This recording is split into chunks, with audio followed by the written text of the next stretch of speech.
बीएमसीने 5 वर्षात 8 वेळा ठेवी मोडल्या, 2360 कोटी काढले. बेस्टच्या अनुदानासाठी 6 वेळा ठेवी मोडीत. पालिकेच्या ठेवी मोडण्यावरून राजकारण रंगण्याची शक्यता. केंद्रानं महाराष्ट्राला भरपूर काय दिलं, मराठवाडा वॉटर ग्रीड प्रकल्पासाठी केंद्रानं मदत करावी, शिंदेंची मोदींना विनंती. मुंबई गोवा महामार्गावरील अवजड वाहतुकीला ब्रेक लागणार. चाकरमान्यांच्या सुरक्षिततेच्या दृष्टिकोनातून 5 सप्टेंबरपासून गणेशोत्सवापर्यंत वाहतुकीला ब्रेक. कृष्ण जन्माष्टमीच्या दिवशी डोंबिवलीतील वर्दळीचे रस्ते वाहतुकीसाठी बंद. दहीहंडी उत्सव असलेल्या रस्त्यांवरील वाहतूक पर्यायी रस्ते मार्गावरून वळवण्यात आली आहे. महाराष्ट्र राज्य व्यापारी कृती समितीतर्फे व्यापाऱ्यांच्या विविध अडचणींसाठी संपूर्ण महाराष्ट्रातील व्यापाऱ्यांचा 1 दिवसीय लाक्षणिक बंद. 27 ऑगस्टला लाक्षणिक बंदचं आयोजन. पनवेलमध्ये ऑनलाईन गेम दरम्यान मराठी भाषेचा अपमान करणाऱ्या तरुणाला मनसेकडून समज. मनसैनिकांनी समज दिल्यानंतर तरुणाकडून माफी.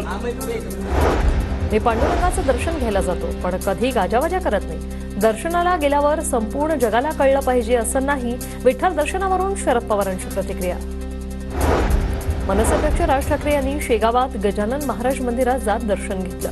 विधानसभा निवडणुकीच्या पार्श्वभूमीवर विदर्भ दौऱ्यावर असताना राज ठाकरेंकडून गजानन महाराजांचं दर्शन. राज ठाकरे यांच्या अकोल्यातील बैठकीत चिमुकलीने हातात घेतलेल्या बॅनरनं सगळ्यांचं लक्ष वेधलं. महाराष्ट्राला गरज राजमामांची नाही, त्या 1500 रुपयांची, असा या बॅनरवर उल्लेख. परप्रांतीयांची चारित्र्य पडताळणी करा. राज्यातील महिला अत्याचाराच्या घटनेच्या पार्श्वभूमीवर राज्य महिला आयोगाच्या अध्यक्षा रुपाली चाकणकरांची सरकारकडे मागणी. बदलापूरमध्ये दहीहंडी रद्द. चिमुकल्यांवरती अत्याचाराच्या घटनेनंतर नागरिक आणि राजकीय पक्षांचा निर्णय. पालघरच्या तारापूरमध्ये अल्पवयीन मुलीचा विनयभंग. शेजारी राहणाऱ्या व्यक्तीचे 14 वर्षीय मुलीशी अश्लील चाळे. गुन्हा दाखल होताच विकृताला अटक. आरोपी मूळचा जव्हारचा रहिवासी. कारमध्ये आता मागील सीटवर बसलेल्या प्रवाशांनाही सीट बेल्ट लावणं बंधनकारक होणार. केंद्र सरकार 1 एप्रिल 2025 पासून नवीन कायद्याची अंमलबजावणी करणार. मुंबईतील कामा रुग्णालयात कर्मचाऱ्यांना फेसबुक, इंस्टाग्राम वापरण्यावर बंदी. रुग्णांकडे दुर्लक्ष होऊ नये यासाठी रुग्णालय प्रशासनाचा निर्णय. लाडकी बहीण योजनेचे अर्ज ऑफलाईन घेण्यास परवानगी द्या. हायकोर्टात जनहित याचिका. फॉर्म ऑनलाईन पद्धतीने भरताना अनेक अडचणी येत असल्याची तक्रार. अमरावती नागपूर महामार्गावर गायीला वाचवण्याच्या प्रयत्नात शिवशाही बसला भीषण अपघात. बस पलटी झाल्याने एका प्रवाशाचा मृत्यू तर 28 प्रवासी जखमी. उत्तर प्रदेशातील बिजनौरमध्ये किसान एक्सप्रेस ट्रेनचा अपघात.